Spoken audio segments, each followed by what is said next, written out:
Assalamualaikum warahmatullahi wabarakatuh. Saya Devi Rizky Kurniawati, NIM 200512140062 dari jurusan Teknik Informatika Prodi Sistem Informasi. Nah, di video kali ini saya akan membahas mengenai model infrastruktur jaringan. Sebelum kita membahas apa saja model infrastruktur jaringan, kita ketahui terlebih dahulu pengertian dari infrastruktur jaringan.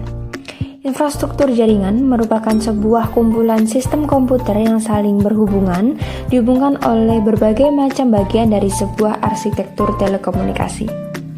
Dan secara khusus, infrastruktur ini mengacu pada organisasi dan berbagai konfigurasi dari jaringan komputer individu sampai pada router, kabel, wireless access point, switch, backbone, network protocol, and network access methodologies. Nah, jaringan terbagi menjadi dua, yaitu jaringan terpusat dan jaringan terdistribusi. Kita bahas persatu persatu. Jaringan terpusat ini hanya memiliki satu server saja untuk menghubungkan beberapa usernya. Dan sedangkan jaringan terdistribusi ini terdiri dari beberapa server dan menghubungkan user-usernya. Dan keuntungan atau kelebihan dari jaringan terdistribusi ini, apabila satu server mengalami kerusakan, maka user masih bisa digunakan dan dihubungkan kepada server yang lain. Dan sedangkan jaringan terpusat yang hanya memiliki satu server saja, dan apabila server ini mengalami kerusakan, maka user ikut tidak bisa berfungsi. Next, kita masuk ke data center. Apa itu data center? Nah, secara umum data center dapat diartikan sebagai pusat data. Jadi, dapat diartikan bahwa data center adalah sebuah fasilitas yang dimanfaatkan atau dikelola untuk kebutuhan sistem dan komponen-komponen komputer seperti penyimpanan data atau database dan telekomunikasi. Nah, secara umum data center dapat diartikan sebagai pusat data. Jadi, pusat data biasanya sangat berhubungan dengan catu daya, redundan, atau cadangan dengan pengontrol lingkungan. Dan selain itu, salah satu fungsi penting yang dimiliki oleh data center adalah sebagai penempatan server untuk website dan database. Nah, di dalam data center sendiri terdapat ratusan hingga ribuan server maksud saya yang disusun sedemikian rupa sehingga tertata rapi seperti rak. Dan ini adalah gambaran dari data center.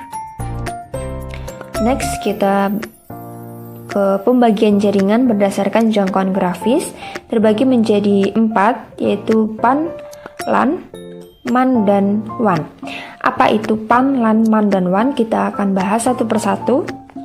Dimulai dari PAN atau Personal Area Network, merupakan jaringan komunikasi antara satu perangkat dengan perangkat lainnya dengan jarak yang sangat dekat, yaitu hanya dalam beberapa meter saja. Contoh penggunaan PAN adalah menghubungkan HP dengan laptop menggunakan Bluetooth, menghubungkan headset dengan laptop menggunakan Bluetooth, atau menghubungkan mouse dengan laptop dengan menggunakan Bluetooth.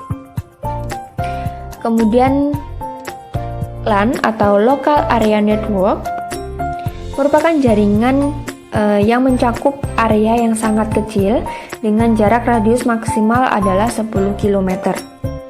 Nah, contoh penggunaan LAN ini adalah komputer yang saling terhubung di sekolah, di warnet, atau komputer di antar rumah.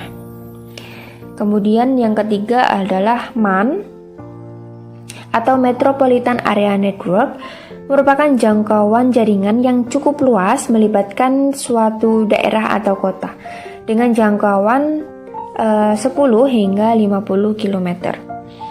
Contoh penggunaan jaringan MAN adalah jaringan bank atau koneksi antara komputer pada satu lingkup perusahaan, dan juga koneksi antar kantor pusat dengan kantor cabang dalam lingkup satu daerah. Ini adalah gambaran dari MAN, yaitu bisa dikatakan MAN adalah kumpulan dari LAN, ya. Dari beberapa LAN ini dikumpulkan menjadi MAN. Selanjutnya, WAN atau Wide Area Network merupakan jaringan yang memiliki jangkauan yang sangat luas karena radiusnya mencakup sebuah negara, dan benua. Contohnya, jaringan yang dimiliki bank berskala nasional, kemudian TV kabel internasional, dan jaringan pendidikan tinggi nasional.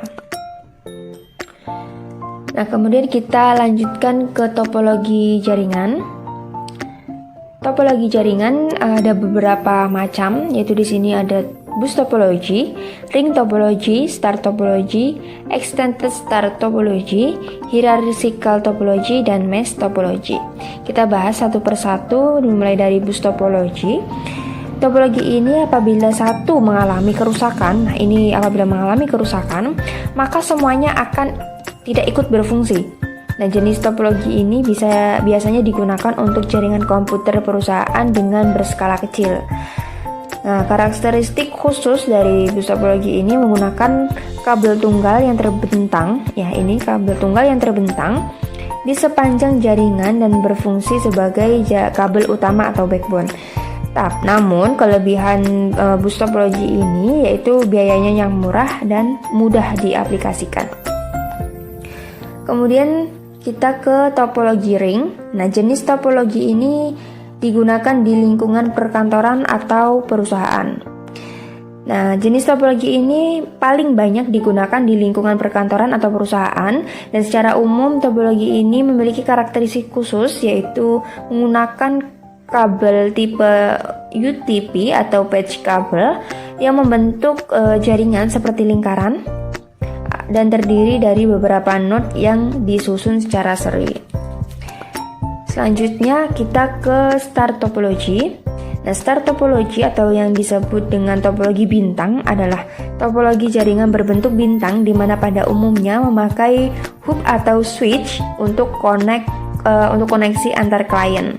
Nah, topologi jaringan komputer ini paling sering digunakan saat ini karena memiliki banyak kelebihan, yaitu tetap berjalan baik walaupun satu komputer klien bermasalah. Nah, apabila ini mengalami kesalahan, maka yang lain masih bisa digunakan. Nah, seperti itu. Tingkat keamanan data pada topologi ini cukup baik. Kemudian user lebih mudah mendeteksi masalah pada jaringan dan lebih fleksibel. Nah, namun kekurangannya adalah banyak menggunakan kabel sehingga biaya yang digunakan sangat mahal. Kemudian kita ke hierarchical topology atau topologi tree adalah hasil penggabungan dari topologi bus dan topologi star. Topologi jaringan berbentuk tree pada umumnya dipakai untuk interkoneksi antara hierarki dengan pusat yang berbeda-beda. Nah, kelebihan dari topologi ini adalah dapat dan mudah dikembangkan menjadi topologi jaringan yang sangat luas atau yang lebih luas lagi. Dan susunan topologi ini terpusat secara hierarki sehingga pengaturan data menjadi lebih mudah.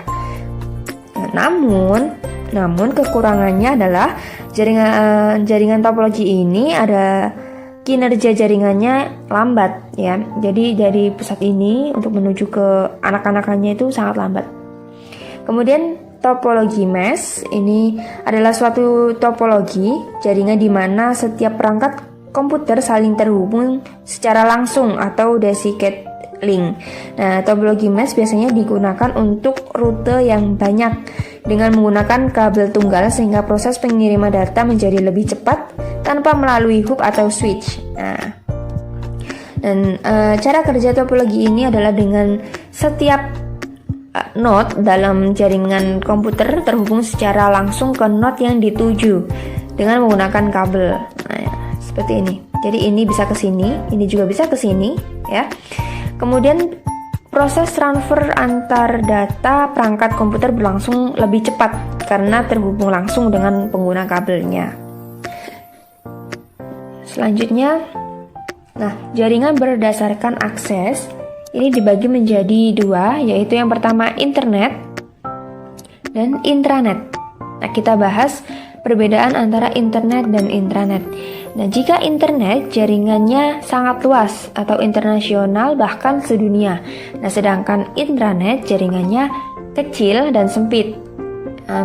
Hanya bisa mencakup wilayah lokal saja. Kemudian internet perkembangannya sangat pesat. Namun pada intranet perkembangannya lambat ya. Dan internet bisa diakses kapan saja dan di mana saja, sedangkan intranet hanya bisa digunakan di perkantoran, sekolah, universitas, rumah sakit, dan lain-lain. Hanya terbatas ya, tidak bisa diakses kapan saja dan di mana saja. Selanjutnya jaringan berdasarkan kabel. Ya, ini juga terbagi menjadi dua, yaitu jaringan berkabel dan nirkabel. Ya, jaringan berkabel namanya saja jaringan kabel ya, berarti jaringan yang menggunakan kabel sebagai media penghubungnya. Seperti ini gambarannya ya. Dan selanjutnya jaringan wireless adalah jaringan yang menggunakan gelombang radio, satelit, inframerah, dan teknologi Bluetooth sebagai media penghubungnya. Dan ini gambaran dari jaringan nirkabel atau jaringan wireless.